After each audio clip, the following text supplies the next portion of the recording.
The manila envelope hit the marble counter with a flat, dismissive slap. Victor Haines didn't even look up. "Let me guess." His voice carried across the entire lobby, smooth, unhurried, performed for an audience he knew was listening. He straightened his cufflinks, picked up the envelope with 2 fingers, the way someone might handle a used napkin, set it back down without opening it. Then he looked at her. A young black girl walks into Pinnacle Private Bank alone, no appointment, no guardian wearing. He paused, letting his eyes travel down to her worn Reeboks and back up again slowly. "That."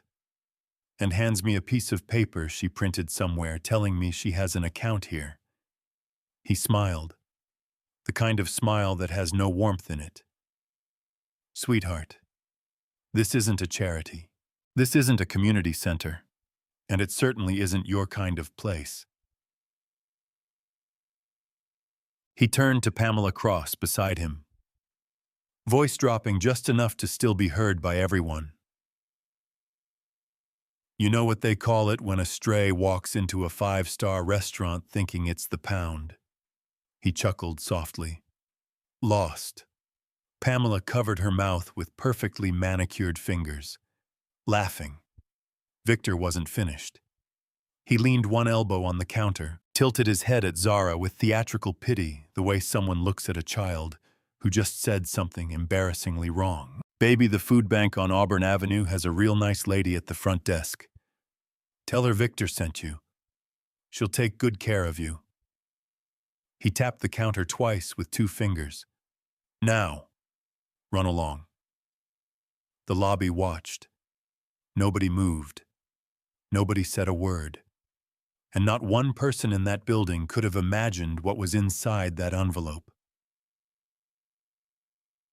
Don't go anywhere, this story is just getting started, and what happens next will leave you absolutely speechless. Drop your location and local time in the comments right now. Let's see who's watching from around the world.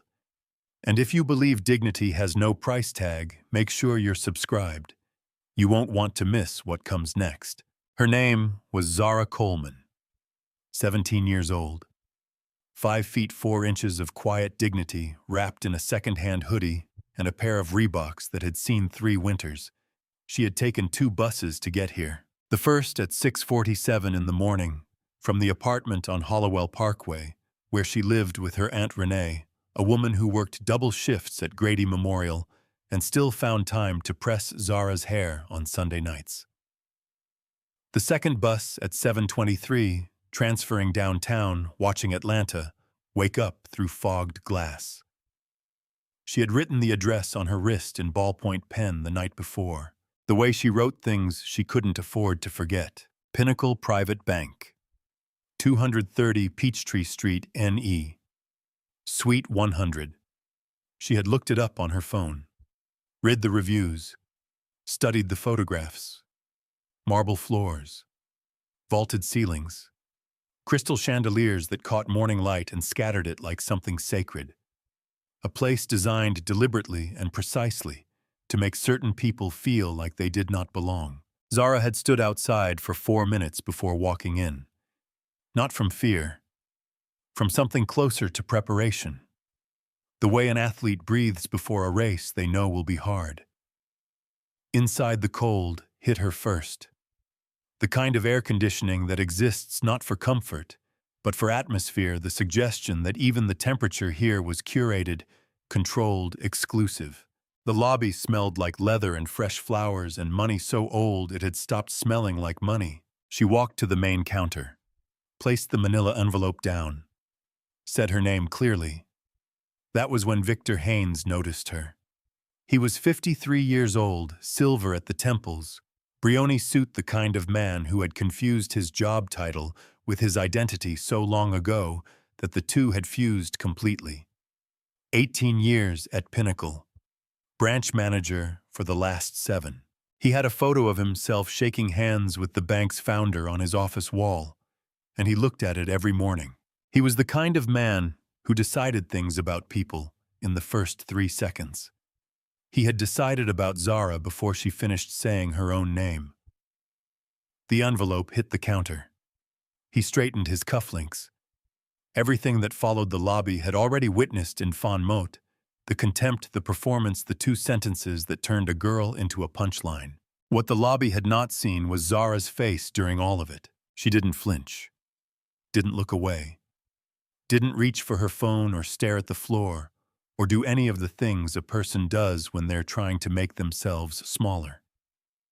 She stood exactly as she had stood outside, prepared, like someone who had been told by someone she trusted absolutely that this moment might come.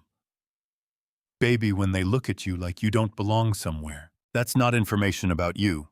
That's information about them, her father's words. She had never met him in person.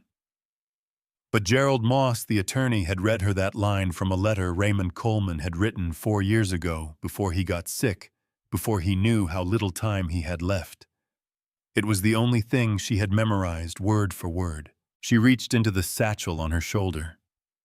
Brown leather worn at the strap, a small brass buckle her Aunt Renee had fixed with a screwdriver, and patience. Inside, a sealed envelope with Gerald Moss's firm name embossed in the upper left corner. Raymond Coleman's death certificate, certified copy notarized. A document titled "She Letter of Testamentary," and the card. Black. Matte. No logo visible from a distance. The kind of card that doesn't need one. Zara R. Coleman embossed across the front in clean silver letters. A Prestige Reserve card. Pinnacle's highest tier. Issued only to accounts exceeding $5 million. The kind of card that arrived in a mahogany box with a handwritten note from the bank's president. The card had been issued 3 years ago, when Zara was 14. She placed it on the counter beside the envelope. Victor looked at it. Something moved behind his eyes, a flicker of something that might have been confusion, might have been doubt. For 1/2 second, the performance stopped.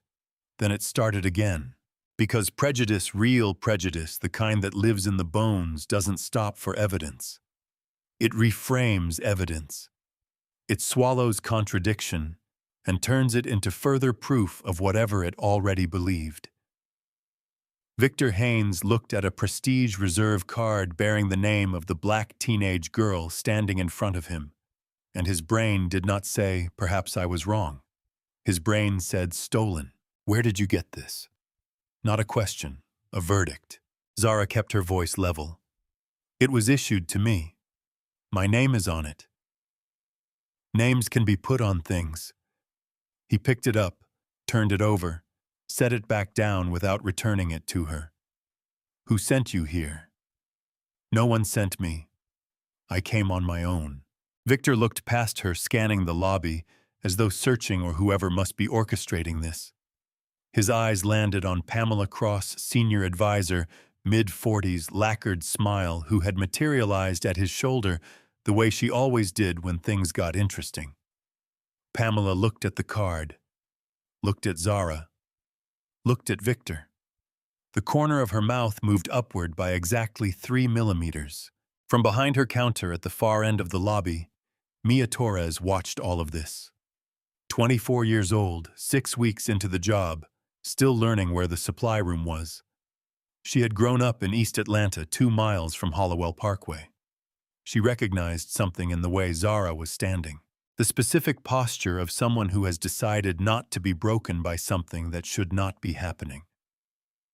Mia opened her mouth, looked at her supervisor's closed office door, closed her mouth. Victor slid the card to the edge of the counter away from Zara's reach and made a small show of straightening it as though it were evidence in a case file. "We'll need to verify all of this, thoroughly." He nodded toward the far wall, the service corridor side near the maintenance door, as far from the pleasant banking areas as the lobby allowed. A metal chair, a small table, all the worst seat in this building. "Wait over there. Don't speak to any other customers. Don't touch anything." Zara picked up her satchel, walked to the chair, sat down. Deshaun Briggs stood at his post near the entrance, 54 gray at the temples, a security guard who had worked this lobby for 9 years. He had watched everything. His jaw was tight. His daughter was 16 years old. He thought about her every single time something like this happened. He looked away. The lobby hummed back to life around Zara like she wasn't there. She reached into the satchel and pulled out her father's notebook. Old, dark blue cover. His handwriting on every page, columns of numbers, names of companies, dates, projections. A life's work she was only beginning to understand. She turned to the first page, read the same line she always read when she needed to steady herself. For Zara. Everything I built facing the wrong direction away from you. This is me turning around. Her phone buzzed. A text from Gerald Moss. On my way. 25 minutes. Don't sign anything. Don't let them take the documents. You're doing fine. She typed back with steady fingers, okay. She looked up. Victor was already across the lobby pouring champagne for a man in a golf shirt who had arrived 12 minutes after her and was being treated like a returning king. She watched, said nothing, turned back to her father's notebook. 25 minutes. She could wait 25 minutes. She had already waited 17 years. 15 minutes passed, then 20, then 35. The lobby of Pinnacle Private Bank continued its quiet, choreographed performance around Zara Coleman like she was furniture. Customers came and went. Transactions were processed. Smiles were exchanged. The chandelier scattered morning light across the marble floors in patterns that shifted every few minutes, slow and indifferent as clouds. Zara sat in the metal chair near the service corridor and watched all of it. At the 18-minute mark, Victor Haines escorted Harrison Burke 60 tan gold watch, the kind of permanent leisure that comes from inheriting rather than earning on a personal tour of the Platinum Suite. This was a private room at the back of the lobby, accessible only to the bank's highest-tier clients, furnished with leather chairs and a minibar and framed art that cost more than most people's cars. Zara had not known it existed. She could see its glass door from where she sat. Victor laughed at something Harrison said. A real laugh, shoulders moving hand briefly on Harrison's arm. The kind of laugh reserved for people whose approval you want. At the 22-minute mark, Pamela Cross walked past Zara's chair. She didn't look down. Didn't acknowledge the girl in any way, not hostility, not dismissal, simply nothing. The specific erasure of someone who has decided another person does not merit even the energy of contempt. Then she walked back. Same direction. Same nothing. But this time she paused 2 steps past Zara's chair and turned slightly toward Victor's assistant near the water cooler. Her voice was low, not low enough. You know what kills me? Victor's voice joined hers. He had appeared from somewhere to Zara's left, the two of them standing just close enough to be overheard, without making it obvious they intended to be overheard. These kids see a bank on TV and think walking in with a piece of paper makes them customers. A soft, indulgent laugh. It's almost sweet, like a child bringing Monopoly money to a car dealership. Pamela covered her mouth with perfectly manicured fingers. They moved on without looking at Zara once.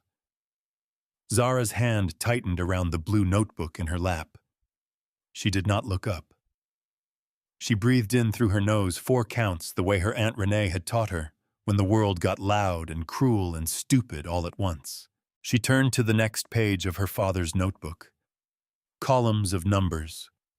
Names of companies she didn't recognize yet. Dates going back 15 years. A life built in careful, patient increments, each line of his handwriting, evidence of someone who understood that the most dangerous thing a black man in America can do is build something, because the moment people see it, they will find a reason it doesn't belong to him. She read until the numbers steadied her. At the 28-minute mark, an older black woman named Carol Whitfield finished her transaction at the main counter. Elegant mid-60s cream blazer, the kind of woman who had spent decades earning the right to walk into rooms like this one without bracing herself. She signed her paperwork, tucked her documents into her bag, and turned toward the exit. She saw Zara. She stopped. 3 full seconds, long enough that it registered, long enough that Zara noticed and looked up. Carol's face tightened with something that moved through several emotions, too quickly to name. Recognition. Discomfort. The specific pain of a woman who knew exactly what she was looking at, because she had been that girl once in a different lobby in a different city 30 years ago. She looked at the exit, looked back at Zara, then she walked toward the exit, her heels clicking against the marble. Each step deliberate. Each step a small, quiet surrender. Zara watched her go, said nothing, turned back to the notebook. Deshaun Briggs at his post by the entrance had also watched Carol leave. His jaw tightened. His hand flexed once at his side. He had a daughter at Banneker High School honor roll, wanted to study pre-med, and every single day he drove her to school and thought about the 1,000 invisible walls she would spend her life walking into, smiling through, pretending weren't there.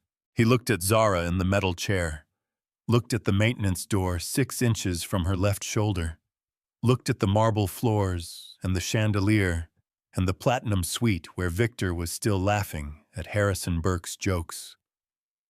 He looked away. 9 years at this bank, a mortgage on a house in East Point. 2 more years until his pension vested. He looked away. Zara's phone buzzed. Gerald Moss, running 5 minutes behind. Stay calm. You have everything you need.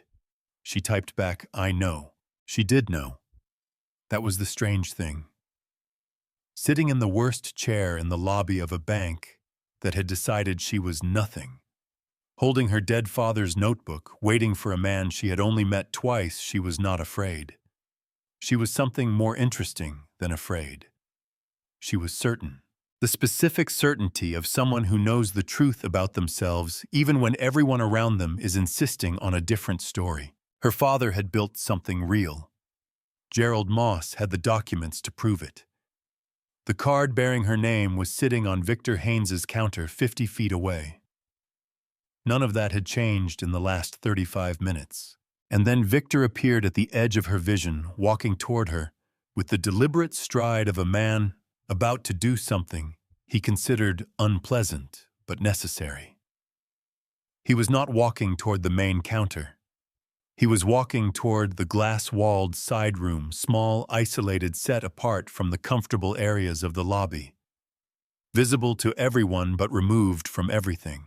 The interrogation room. That was what it was, even if it didn't have that name on the door. He stopped in front of her chair, looked down. Come with me. Zara closed her father's notebook, stood up, followed him. And somewhere in the platinum suite, Harrison Burke raised his champagne glass toward the window and watched with mild, entertained interest. The glass-walled side room had no nameplate on the door. It didn't need one. Its purpose was architectural, visible from the lobby, separated from it, a fishbowl designed to expose rather than protect. The table was small. The chairs were hard plastic. A single overhead light hummed at a frequency just irritating enough to notice. There was no water, no box of tissues, none of the small humanizing details that existed in the comfortable areas of the bank. Victor sat down on the cushioned side, the chair with armrests. He had brought a yellow legal pad and a pen with the Pinnacle logo on it, and he arranged them on the table with the deliberate care of a man performing professionalism for the cameras he knew were recording. Zara sat across from him on the hard plastic, placed the satchel on her lap, placed her father's notebook on top of the satchel, folded her hands. She waited. Victor looked at the legal pad for a moment, then at her. Then he began. Let's go through this properly. His voice had changed register, no longer the lobby performance voice, lower now clinical, the voice of a bureaucrat with power over a small situation. You claim to hold an account at this institution. I don't claim it. I hold it. He wrote something on the legal pad. Slowly. No adult guardian present. I'm 17. I don't need a guardian to access my own account. We'll determine what you need. He set the pen down. School ID only. No passport, no state-issued photo ID, no proof of address. I have my school ID, the attorney's letter, the death certificate, the letter of testamentary, and the card with my name on it. Zara's voice was even. That's 5 documents. Victor picked up the school ID she had placed on the table. Washington High School, Atlanta, held it with 2 fingers at the corner. The way he had held the manila envelope, studied it for 3 seconds longer than necessary, and set it back down at the edge of the table, just past easy reach. This proves you're a student. It doesn't prove the account is yours. He opened the manila envelope, extracted the documents one by one. Raymond Coleman. He said the name the way people say names they're testing for a reaction. Never had a client by that name. He wasn't a client under that name here. The account was opened through a trust structure managed by Gerald Moss at Moss & Callahan. It's all in the letter of testamentary. Victor looked at the letter. His eyes moved across it. Something passed through his face, a recognition he suppressed quickly. And this Raymond Coleman was your father? Yes. You said was. He passed away 6 weeks ago. Victor leaned back slightly. His pen tapped the legal pad twice. I'm sorry for your loss. The words came out with the warmth of an automated phone system. And your mother, is she? My mother passed away when I was 9. Silence. A normal person would have stopped there. Would have felt the specific weight of what had just been said. A 17-year-old girl, no mother, no father, sitting across a table alone, and would have let that weight mean something. Would have softened even slightly. Would have recognized that the minimum this moment required was basic human decency. Victor Haines was not a normal person. He was a man in a Brioni suit who had confused authority with intelligence for so long, he no longer knew the difference. He looked down at the legal pad. His pen moved. No mother, no father, no guardian present. His voice was flat, methodical, each phrase a brick in a wall he was building in real time. You know what that tells me? He looked up. No expression. It tells me someone sent you here. Someone who knew they couldn't walk in themselves. The pen continued moving. He was writing something. Slowly. With visible deliberateness. The performance of documentation. The implication that whatever he was writing was evidence, was official, was the beginning of a record that would be used against her. Pamela Cross appeared in the doorway.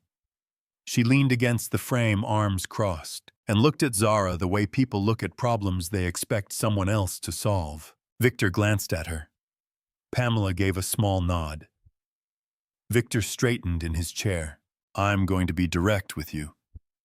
He placed the pen down, aligned it with the edge of the legal pad. I've been in private banking for 18 years. I have seen fraud attempts in many forms, and what I see here, he gestured at the documents on the table, a dismissive wave that managed to encompass all 5 of them, is consistent with a pattern. A minor, no parents, appearing alone, with documents that may or may not be legitimate, presenting a card that was issued to a name I cannot independently verify. Zara spoke carefully. The documents are legitimate. Gerald Moss is licensed in the state of Georgia. You can call his office right now.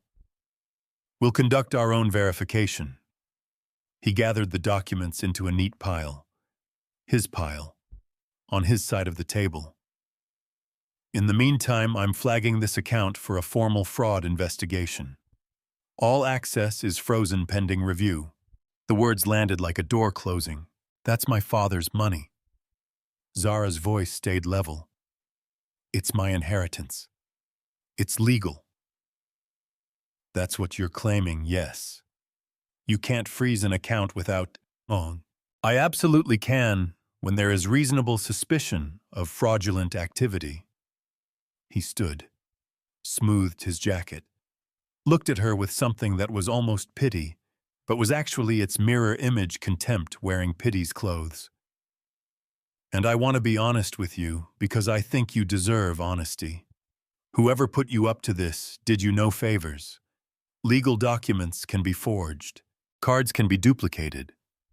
Whatever story you've been told about this money, he paused, letting the pause do its work. I think you should ask yourself who benefits from sending a teenage girl into a bank alone with a folder and a stolen card. Zara stared at him. My father built a company, she said. He saved that money over 20 years. He left it to me legally. And you're sitting here calling him a criminal because I'm wearing the wrong shoes. Victor said nothing. He picked up his legal pad and walked to the door. Held it open with one hand, the universal signal that a conversation was over because he had decided it was. Wait in the lobby, please. We'll call you when we've completed our review. Zara stood, took her satchel, her notebook, the documents. She reached for them. Victor's hand came down flat on the pile. We'll keep these for the review. She looked at his hand on her father's documents, then at his face. Then she picked up the one thing he hadn't covered, the attorney's letter, which had slid 2 inches to the right, and put it in her satchel. She walked out of the glass room. Back in the lobby, Victor turned to Pamela with the expression of a man who had just handled something unpleasant efficiently. Pamela leaned close, whispered something. Victor smiled. Neither of them saw Harrison Burke across the lobby raising his phone. The small sound of a camera shutter. Quiet as a secret. The image captured a 17-year-old black girl walking out of a glass room alone, head up, jaw set, carrying a worn leather satchel in a marble lobby that had decided she was nothing.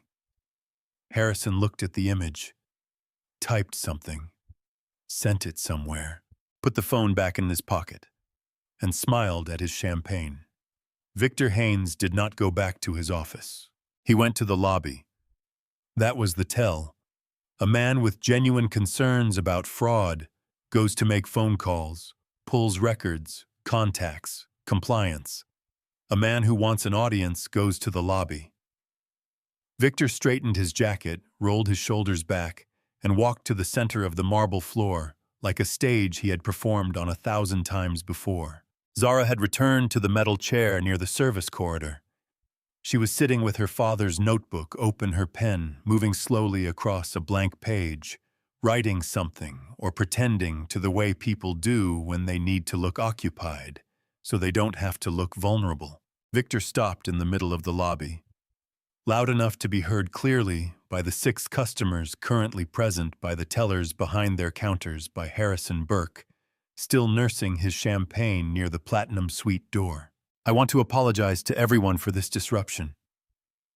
His voice carried the practiced regret of a man who felt no regret at all. We take the security of our clients' assets extremely seriously at Pinnacle, and sometimes that means we have to handle situations that are uncomfortable in order to protect the people who trust us with their finances. He turned slightly, just enough to make it clear who he was referring to without pointing directly. Several customers looked at Zara. One older man in a navy blazer nodded slowly, the nod of someone whose suspicions had been confirmed by someone in authority. Harrison Burke raised his champagne glass a fraction of an inch.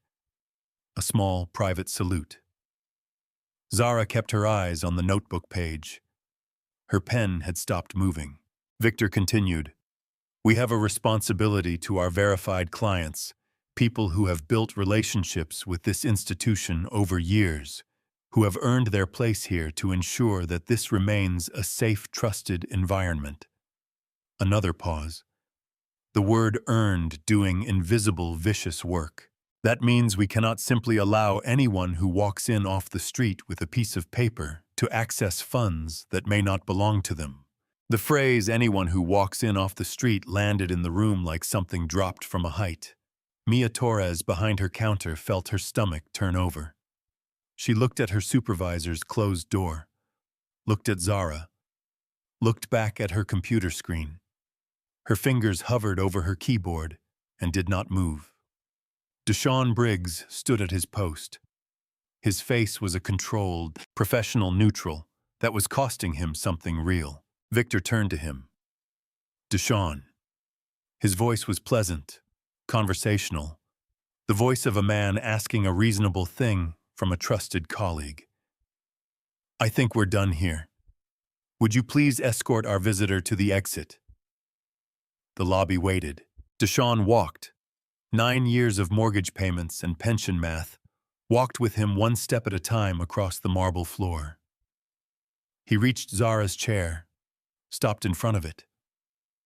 Could not make himself look at her face directly, looked instead at a point just past her left shoulder.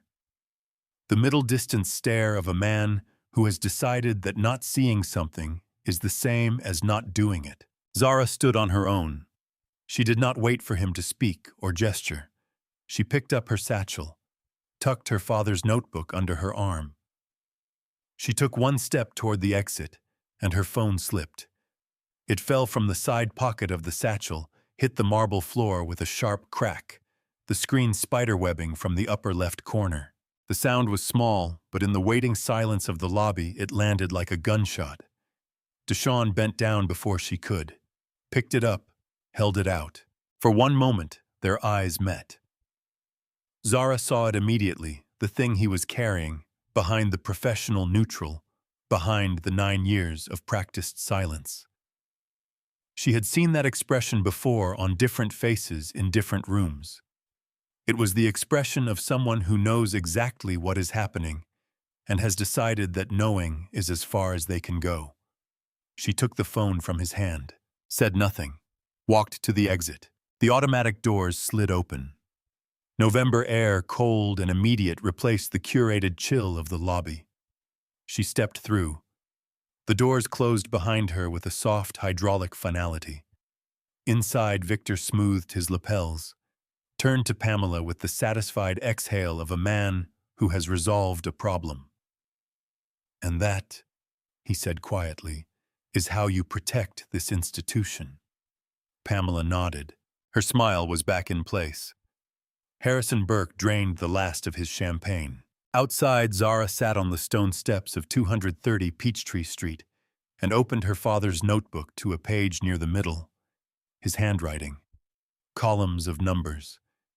The name Coleman Infrastructure Partners appearing for the first time underlined twice.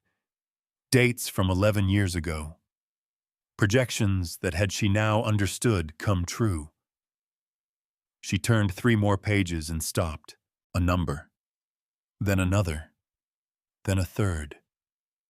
She had seen them before without understanding what they meant. Now sitting on cold stone steps in November, with a cracked phone and her father's documents locked inside a bank that had called her a fraud, she looked at them differently. She took out the cracked phone and called Gerald Moss. Voicemail. She sent a text. They froze the account. Took the documents. Victor Haines, I'm outside on the steps. She pressed send. Looked up at the glass facade of Pinnacle Private Bank. Her own reflection looking back at her small and clear and steady in the cold morning light. Her father's voice from the letter Gerald had read to her baby. When they look at you like you don't belong somewhere, that's not information about you. That's information about them. She looked down at the notebook, found the page she wanted, read the number at the bottom of the column one more time. Then she looked at the street. A black town car was rounding the corner of Peachtree Street, moving without hurry, the way things move when they are completely certain of where they are going. The town car stopped at the curb without drama. No hurry, no announcement. The kind of arrival that doesn't need to announce itself because it already knows what it is. The door opened and Gerald Moss stepped out. 61 years old. Silver hair close cropped. Dark wool overcoat, no tie. A briefcase that had been to federal court 17 times and showed none of it on the outside. He moved with the specific economy of a man who had spent 4 decades learning that urgency and haste were different things and that only one of them was useful. He saw Zara on the steps before he had fully straightened. Something moved across his face. Not surprised, because Gerald Moss had been practicing law in Atlanta for 35 years, and surprise was a luxury he had mostly stopped affording himself. It was something quieter than surprise. The tightening of a man who had hoped, despite everything he knew about places like this, that today might have gone differently. He walked to the steps, sat down beside her. Not in front of her, not above her, beside her, on the same cold stone in his $4,000 overcoat. The briefcase set on the step below his feet. He looked at her face for a moment. The cracked phone. The notebook in her hands. The satchel, with one strap sitting at a slightly wrong angle that told him she had been moving quickly at some point. "Tell me everything," he said. "Don't summarize. Tell me." So she did. She told him about Victor at the counter. The envelope handled like contamination. The lobby performance, the stray, the food bank, the run-along. The 35 minutes in the metal chair. The glass room. The legal pad. The way Victor had said no mother, no father, like it was evidence of something criminal. The documents taken. The account frozen. Deshawn and the cracked phone and the exit. She told him about Harrison Burke and the camera shutter sound. Gerald listened without moving.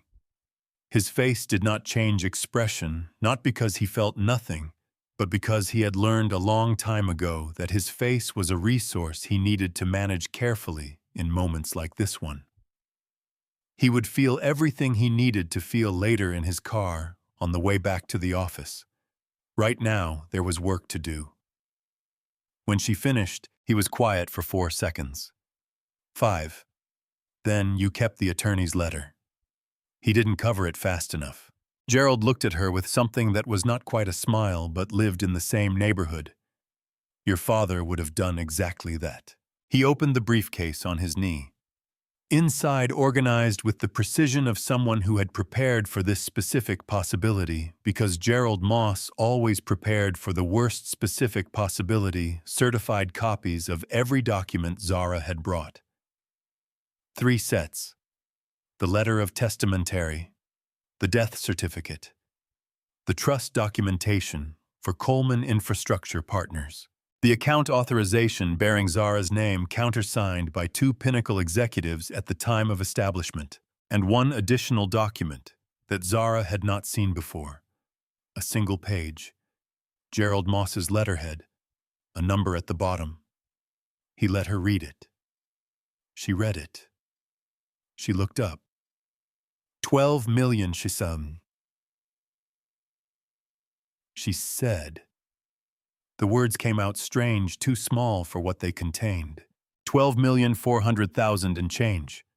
Gerald closed the briefcase.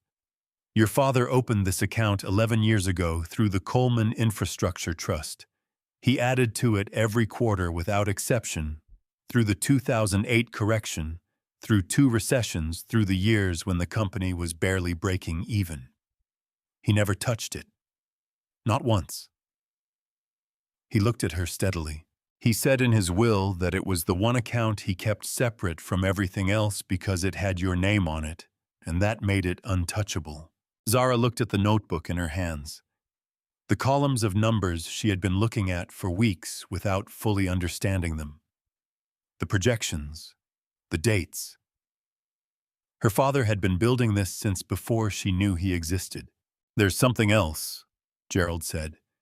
He reached into the inside pocket of his overcoat and produced a sealed envelope. Small. Her name on the front in handwriting, she now recognized the same careful architectural script as the notebook. "He asked me to give you this when you were ready. I think you're ready." She held it, did not open it yet. A second car turned onto Peachtree Street, a silver Lexus GX moving with purpose. It stopped behind the town car. The door opened. Diana Reeves stepped out. Southeast Regional Director of Pinnacle Private Bank.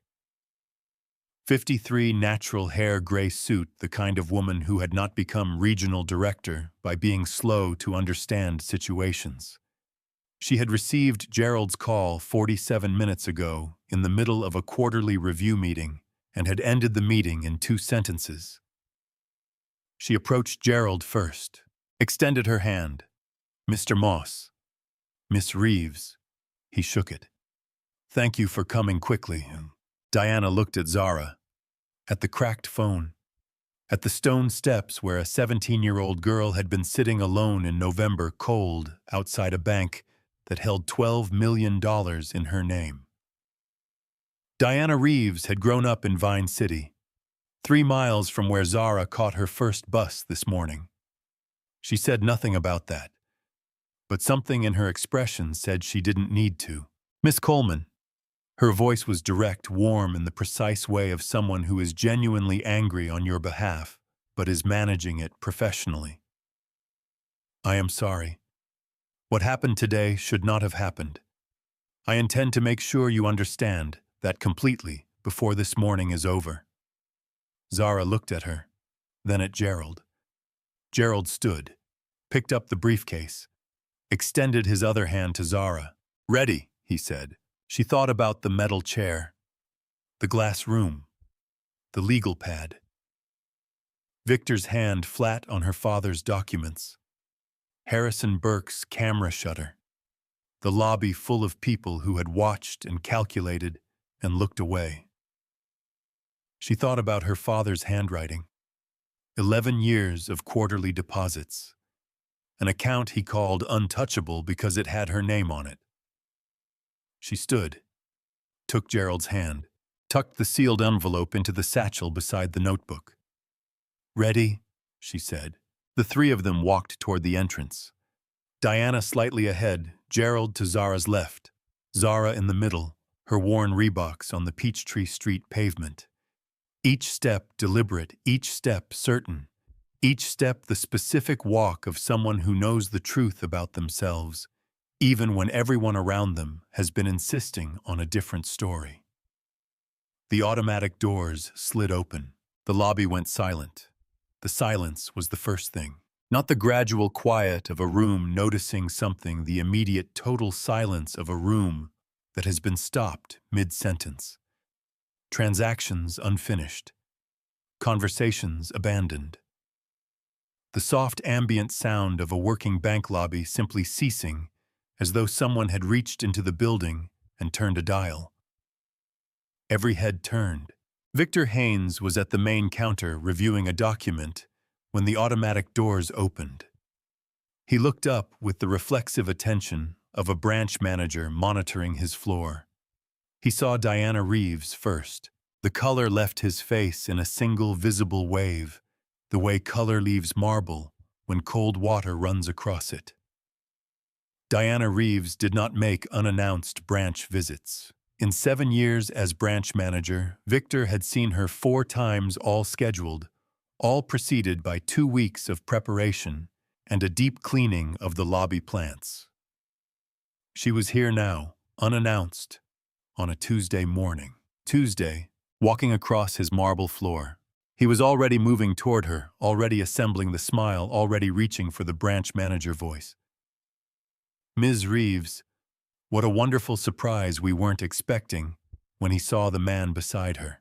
He did not recognize Gerald Moss by face, but he recognized the briefcase, the overcoat, the specific quality of stillness that belongs to attorneys who have stopped needing to perform authority because they have simply become it. Victor's smile reached the halfway point and stopped there, incomplete, stranded on his face. Then he saw who was between them. The girl from the metal chair. The girl from the glass room.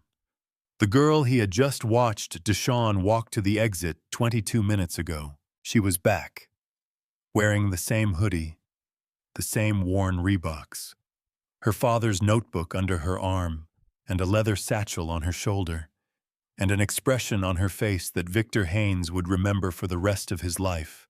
Not anger, not triumph, not the vindicated fury he might have expected. Something more precise than any of those things. The expression of someone who came here this morning knowing the truth and has simply been waiting for the room to catch up. Victor stopped walking. His smile finished dying. Diana did not stop.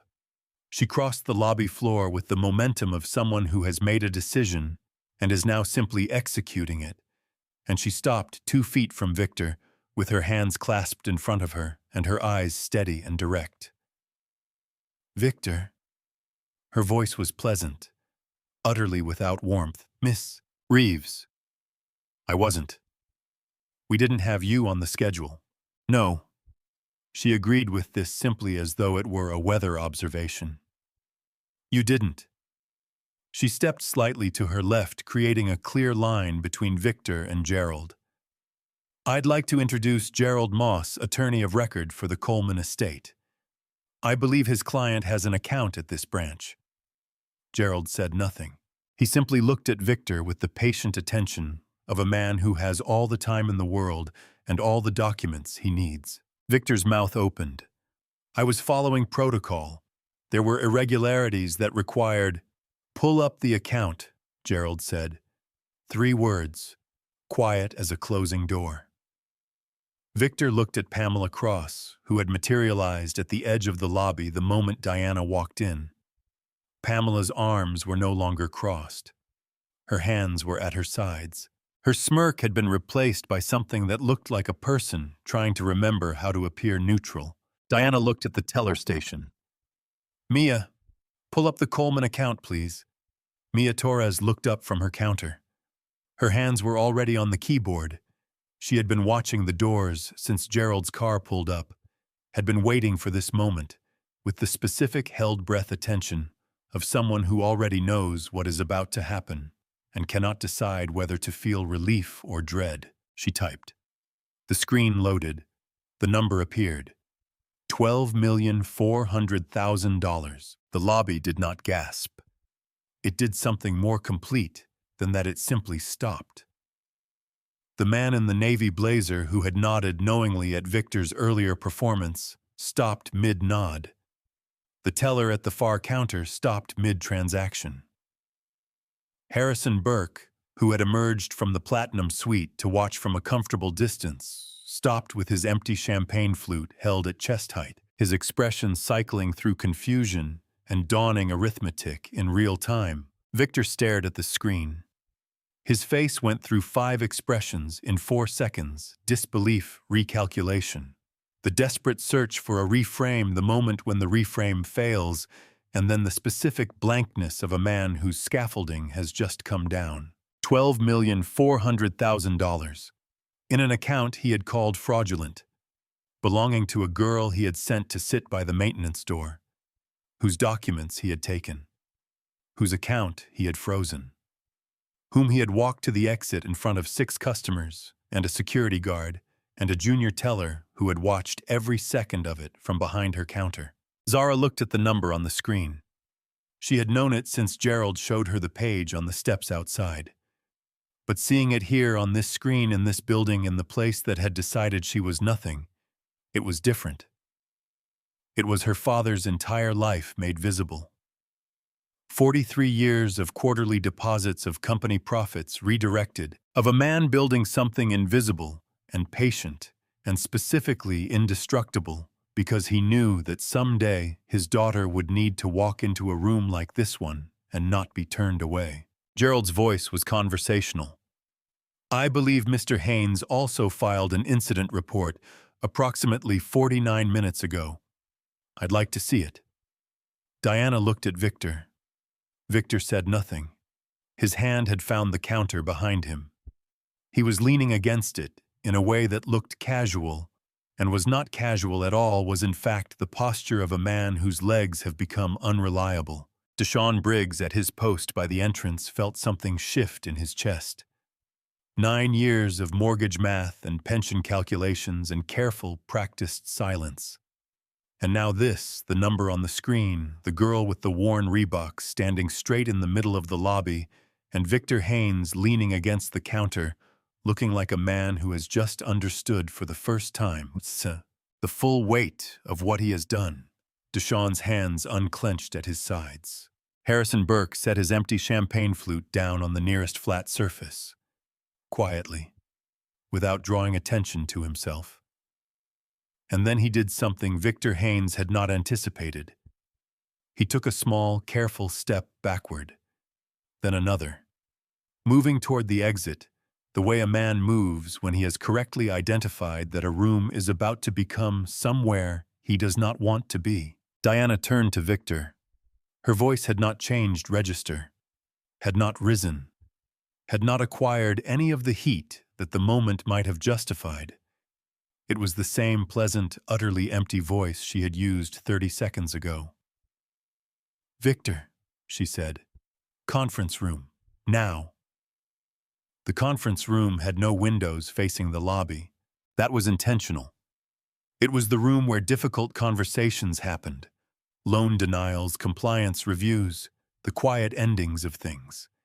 It had a long table, 6 chairs, a wall-mounted screen, and the particular stillness of a space that has absorbed too many carefully worded sentences. Diana sat at the head of the table, Gerald to her right, briefcase open. Zara to Gerald's right, her father's notebook on the table in front of her, her hands folded on top of it.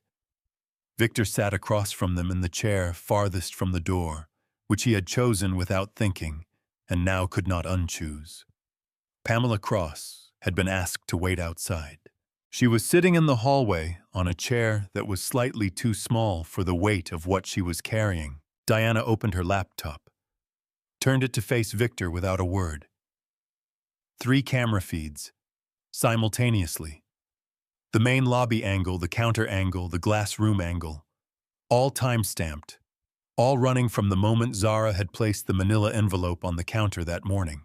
Victor watched himself straighten his cufflinks, watched himself pick up the envelope with 2 fingers, watched himself perform for Harrison Burke and the lobby and anyone else who was paying attention, watched the stray line the food bank line the run along, watched himself in the glass room, the legal pad, the hand flat on the documents, watched himself in the lobby again, anyone who walks in off the street and Deshaun walking, and the cracked phone on the marble floor, and Zara walking out through the automatic doors alone.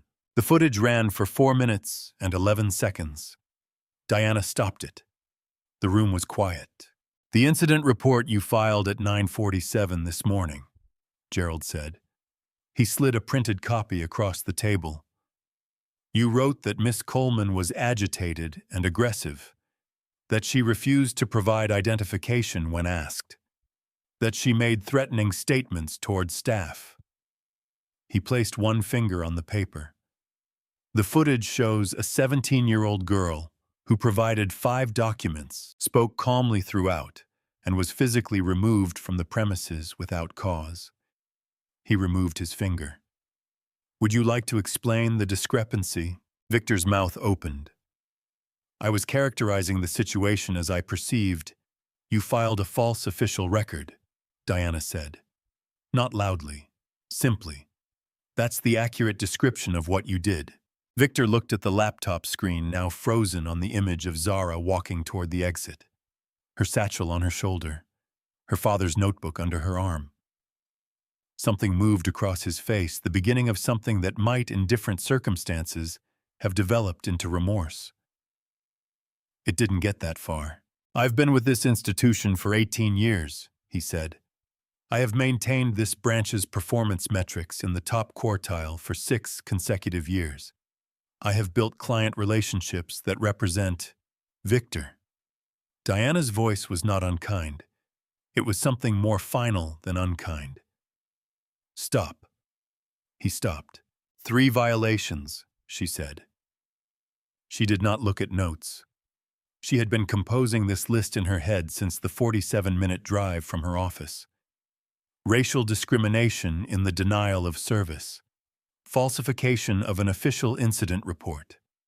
Hostile conduct toward a minor. She closed the laptop. Effective immediately, you are suspended without pay. Your access credentials have been revoked as of 10 minutes ago. A formal HR investigation begins tomorrow morning. Based on this footage, I expect termination for cause to follow within 72 hours. Victor's hands were flat on the table. His face had completed its journey through all available expressions and arrived somewhere empty. 18 years, he said again. Quieter this time, like a man trying to remind himself of something. Gerald spoke without looking up from his documents. In 18 years, you should have learned that every person who walks through those doors is a customer until proven otherwise, not the reverse. The words landed without drama. They didn't need drama. They were simply completely true, and everyone in the room knew it, including Victor. Diana stood, walked to the door, opened it. The security officer waiting in the hallway straightened. Please assist Mr. Haines in collecting his personal belongings. His access card has been deactivated. Victor stood on legs that were doing their job reluctantly. He looked at Zara one final time, the girl in the worn Reeboks, her hands folded on her father's notebook, watching him with that same expression she had worn in the lobby. Not triumph, not anger, just the steady, patient look of someone who knew the truth all along. He walked out. Pamela Cross was next. She sat across from Diana in the same chair Victor had occupied, which had not yet lost his warmth. Her hands were in her lap. Her lacquered composure had developed visible cracks. She had not started it. Diana acknowledged that. But the footage showed every whisper, every smirk, every nod that had told Victor he was performing well. It showed her in the glass room doorway, arms crossed, head tilted, silent endorsement of everything he did. Silence is not neutral, Diana told her. It is a choice, and choices have weight. Administrative leave, formal investigation, the distinct possibility of termination pending review. Pamela nodded at each point with the careful attention of someone who is no longer sure which responses are safe. She left. The door closed. Diana looked at Gerald, at Zara, at the notebook on the table. Deshaun Briggs, Gerald said. Diana nodded. I'll speak with him. He picked up her phone when she dropped it, Gerald said. It was a small thing. It was the only thing anyone in that lobby did for her all morning. He paused. I think that matters. Diana looked at Zara.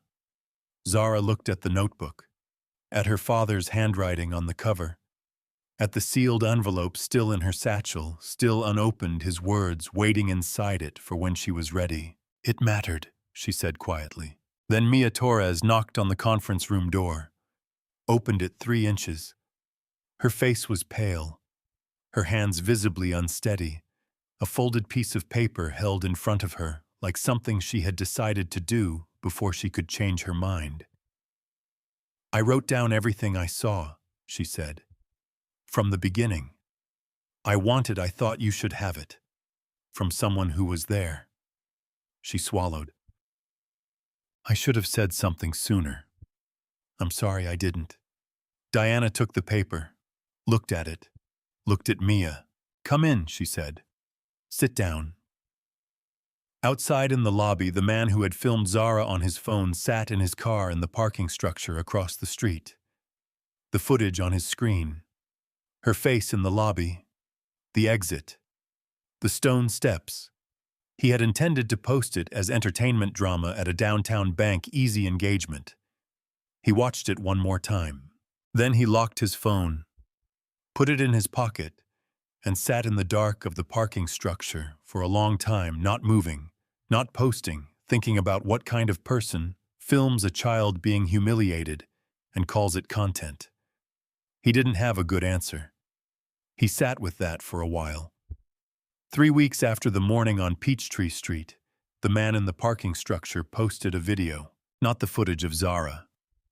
He had deleted that the same afternoon, sitting alone in the dark, between two concrete pillars, the deletion feeling less like a decision and more like a minimum. What he posted instead was his own face in his own car, lit by afternoon light coming through a cracked window. He spoke for 4 minutes and 17 seconds without a script. He described what he had seen. Not with Zara's name, not with identifying details, just the truth of what happened in sequence. The envelope, the metal chair, the glass room, the lobby performance, the exit, the stone steps. He described filming it. He described his intention to post it for engagement. He described sitting in the parking structure afterward and understanding, slowly and without any comfort, exactly what that made him. I watched a child be humiliated, he said, and my first instinct was to make content out of it. I want to sit with how wrong that is. I want you to sit with it too. Because I wasn't the villain of that story. I was something almost worse. I was the audience. And the audience makes it possible. The video reached 5.2 million views in 4 days. The comments section became a mirror. People recognized themselves in it, the filmed, the filming, the watching, the walking away. Arguments broke out. Confessions appeared. Long threads from people describing their own moments of recorded silence, their own decisions to document rather than intervene, their own parking structure reckonings that had never made it to 4 minutes and 17 seconds of public honesty.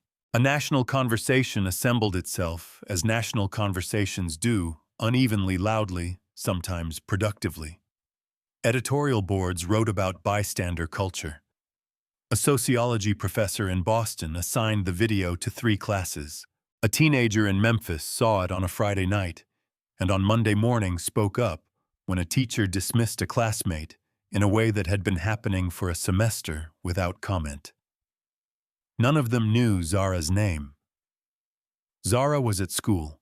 She sat in AP English on the Monday after the incident and wrote an essay about her father's notebook, not about the bank, not about Victor Haines, not about $12 million, about handwriting, about what it means to read the thoughts of someone you never knew well enough, and what it means to discover in columns of numbers and dates and projections that someone spent 11 years thinking about your future with the specific patient devotion that other people reserve for prayer. Her teacher asked if she could share it with the class. Zara said no. Some things were not content. Victor Haines was terminated on the 3rd day following the incident, exactly within Diana's projected timeline. The formal HR report cited 3 violations. The banking regulator received a concurrent filing. His license was flagged. He applied to 11 institutions over the following 4 months. Word traveled, as word does in industries built on trust. He did not receive a single interview. He ended up managing a check cashing counter in Macon, Georgia, a strip mall operation serving the exact demographic he had spent 18 years performing contempt toward. Whether that was justice or irony, or simply the specific gravity of choices made over decades, depended on who was telling the story. Pamela Cross resigned before her investigation concluded. She sent Diana a 1-line email on a Thursday afternoon and cleared her desk over the weekend. She did not explain herself further, which was its own kind of explanation. Diana Reeves spent the 30 days following the incident implementing changes across all 14 Southeast branches of Pinnacle Private Bank. Mandatory bias training quarterly, no exceptions.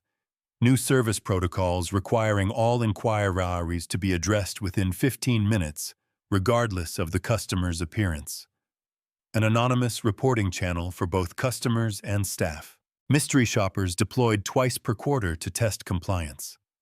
A small plaque installed at every branch entrance. Every customer deserves respect. Pinnacle Private Bank, which was not revolutionary, would not undo centuries of systemic exclusion, but was a start. And Diana Reeves was a woman who understood that starts required someone to make them. Deshaun Briggs received a formal commendation in his file Diana's decision based on Mia Torres's written account of the phone. He had been the only person in the lobby who performed a single act of basic human acknowledgement. It was not enough. He knew it was not enough. But Diana told him privately that the question was never only what you did yesterday, but what you do with what yesterday cost you. The following week, a young woman came into the branch, early 20s, nervous limited English, trying to open a savings account. A newer teller began sighing, began speaking too fast, began looking past her at the next customer in line. Deshaun walked over. His voice was steady. His hands were not shaking exactly, but they were aware of themselves in a way they had not been before. He stood beside the young woman and looked at the teller and said simply, quietly, in a voice that left no room for interpretation, "Take your time. Help her properly." The teller looked at Deshaun's face. Helped her properly. Deshaun went back to his post. His heart was beating too fast. His pension was 2 years away. His daughter had a chemistry test on Friday. He had spoken up. For the first time in 9 years, he had spoken up. It felt like surfacing. Mia Torres's written account became a cornerstone of the formal HR investigation. Her voluntary submission before anyone asked her, before she knew the outcome, before she understood what it might cost her. Diana noted it in Mia's performance review with language that would follow her career in the best possible way.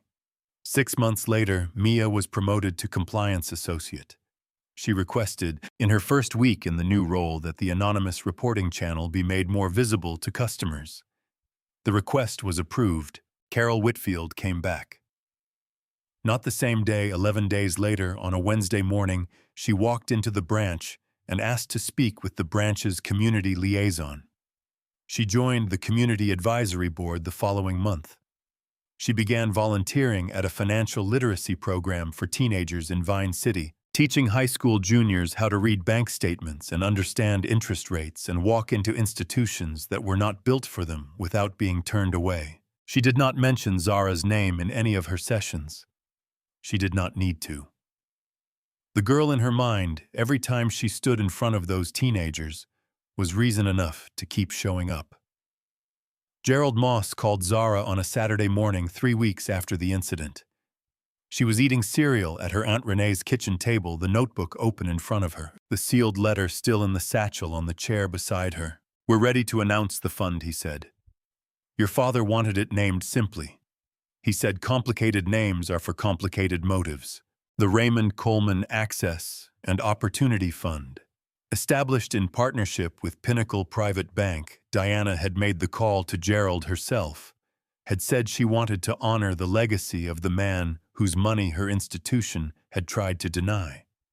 And that was the least accurate description of what Pinnacle owed, and they both knew it, but it was a beginning. Annual grants for young people from underserved communities pursuing careers in business and finance. Zara was named to the founding advisory committee. She was 17 years old, and she had never served on a committee of any kind. She said yes without hesitating. That night, she took the sealed envelope out of the satchel, held it for a long time. Then she opened it. Her father's handwriting was the same on the letter as it was in the notebook. Careful, architectural. The handwriting of someone who thought before writing, who understood that what you put on paper stays on paper, who wrote like a man building something he intended to last. For Zara. 2 words at the top. No preamble. He had never been a man for preamble. Gerald had told her that one of the small details he offered like gifts, the way people do when they are trying to give you a person you never got to know in time. "I have spent 11 years trying to figure out how to begin this letter. I have started it 14 times. I have 14 first paragraphs on 14 separate pages, and none of them were right because none of them started where things actually started, which is with the fact that I made choices that kept me away from you, and I will carry that for whatever time I have left, and no number I have ever written in any notebook will be large enough to account for what that cost you. So I won't try to account for it. I'll just tell you what I built and why. I built it because I knew the world was going to look at you and see something smaller than what you are. I knew it because the world looked at me that way for 30 years, and I watched it look at my mother that way, and her mother before her. I knew that the only thing I could do about it, the only real lasting practical thing, was to make sure that when you walked into a room, you were carrying something they couldn't take away by deciding they didn't like your face. Money isn't dignity, Zara. Don't let anyone tell you it is. But it is armor. And I wanted you armored. Use it to go to school. Use it to build something of your own. Use it to walk into every room you were ever told you didn't belong in, and take a seat at the table and do something worth doing. And when people try to make you feel small, and they will remember that small is a thing they need you to be because of what you make them feel when you're not. You are Raymond Coleman's daughter. You are every early morning and every quarterly deposit, and every year I chose the company over the call I should have made to you. You are all of it. You are what all of it was for. Walk in like you own the room, because someday you will. All my love. All of it. Even the parts I didn't know how to show, Dad. Zara read it twice at the kitchen table while her Aunt Renee slept. The cereal went cold. The notebook sat open beside the letter, his numbers and her father's words occupying the same space for the first time. She folded the letter carefully, put it in the front pocket of the satchel where she could reach it without looking. Then she sat in her aunt's quiet kitchen for a long time, not crying, not thinking in any organized way, just being 17 years old and fatherless, and in possession of a letter that had taken 11 years to arrive and had said everything it needed to say.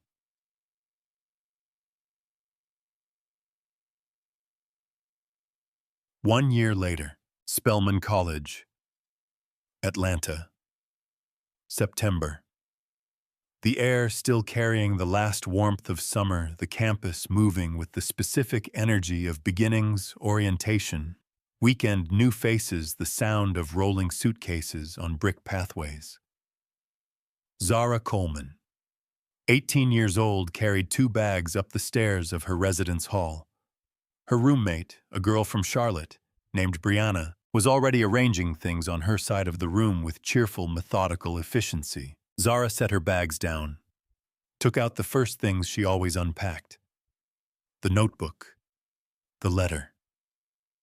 The worn Reeboks, cracked soles, frayed laces, 3 winters of Atlanta pavement in every seam which she placed on the shelf above her desk, with the specific care of someone setting something into its permanent position. Brianna looked at them, looked at Zara. The question on her face was polite, curious, the question of a person who has just noticed something that doesn't fit the expected category. "Those are the most valuable thing I own," Zara said. Before Brianna could form a response to that, she continued, "My father never spent money on himself. He wore the same watch for 20 years. He drove the same car for 12. He saved 11 years of quarterly deposits into an account with my name on it because he knew I was going to need to walk into rooms that didn't want me there, and he wanted me walking in with something real behind me." She looked at the shoes on the shelf. "He never got to give them to me himself, but these are what I was wearing the first time I walked into one of those rooms." A pause. "They remind me what the armor is actually for." Brianna was quiet for a moment. "Then that's the most important thing anyone's said to me since I got here." Zara smiled, sat on the edge of her bed, opened the notebook to a blank page near the back, and wrote the date at the top. Beneath it, 2 words. Day 1. Gerald Moss continued practicing law. He took on 3 pro bono cases in the year following the Coleman matter, all involving minors, all involving institutions, all involving the specific architecture of systems designed to exhaust people until they stopped pushing. He won 2 of them. The third was still moving through the courts. He thought about Raymond Coleman every time he opened a new file. Diana Reeves was promoted to Chief Operations Officer of Pinnacle's Southeast Division 8 months after the incident. The promotion was attributed publicly to her branch performance metrics. Privately, the board had noted her handling of the Coleman matter, the speed, the decisiveness, the reforms implemented within 30 days, as evidence of exactly the kind of leadership the institution needed if it was going to survive the next decade without destroying itself. She accepted the promotion on the condition that the Raymond Coleman Fund received an increased institutional commitment. The board agreed. She had expected them to push back. They didn't. Sometimes people surprise you. Deshaun Briggs retired from Pinnacle 14 months after the incident. He became a youth liaison for the Atlanta Public Schools District, a different kind of security, protecting kids from the systems that moved against them rather than moving against kids on behalf of systems. He thought about Zara every time he stood between a student and an institution that had decided too quickly what the student was worth. He never stayed silent again. Not once. Mia Torres became compliance director of Pinnacle's Atlanta branch at 29, the youngest in the branch's history. The anonymous reporting channel she had requested now received an average of 12 submissions per month. Everyone was reviewed. Everyone was responded to. She had made sure of that personally. Carol Whitfield sat on 3 community boards, spoke every semester to the teenagers in the Vine City Financial Literacy Program about the specific cost of standing in a lobby and calculating whether someone else's crisis is worth your discomfort. She was not gentle about it. I chose comfort, she told them. I chose to walk past a girl sitting alone near a maintenance door in a place she had every right to be because intervening would have been awkward. It would have cost me maybe 3 minutes and maybe a conversation I wasn't sure how to have. She paused. The girl is at Spelman now. She's fine. But she sat on those steps alone in November because I didn't want to be inconvenienced. That's what silence costs. Remember that. The Raymond Coleman Access and Opportunity Fund announced its first cohort of recipients in the spring following its establishment. 19 young people. From Bankhead, from Vine City, from College Park, from East Atlanta. Business majors, finance majors, one girl from the South Side who wanted to run her own bank someday, and had the specific unnerving quality of someone who probably would. Zara attended the announcement ceremony. She sat in the front row beside Gerald Moss, her father's notebook on her knee, his letter in her front pocket, where she could reach it without looking. When the first recipient, a 17-year-old boy from Mechanicsville, first in his family to attend university, walked across the small stage to accept his grant, he looked out at the audience with the expression of someone still not entirely sure this was real. Zara caught his eye, nodded once, the specific nod of someone who knows exactly how that feels. He nodded back. And somewhere in that exchange, in the 2 seconds between a boy who didn't know yet what he was capable of and a girl who was still learning the same thing, Raymond Coleman's 11 years of quarterly deposits did what he had always intended them to do. They multiplied. Raymond Coleman never walked his daughter to school, never attended a recital, never made a single phone call he should have made. But he spent 11 years building something she could carry into every room that tried to turn her away. That's what love looks like sometimes, not present, not perfect, but permanent. Built quietly in columns of numbers for the day when someone decides your worth before you've opened your mouth. Dignity isn't given, it's inherited. And sometimes it arrives 11 years late in a manila envelope and changes everything. If this story reached something in you, leave a comment below, tell us where you're watching from and what this meant to you. And if you believe that every person who walks through a door deserves to be treated like they belong there, subscribe. The next story is already waiting.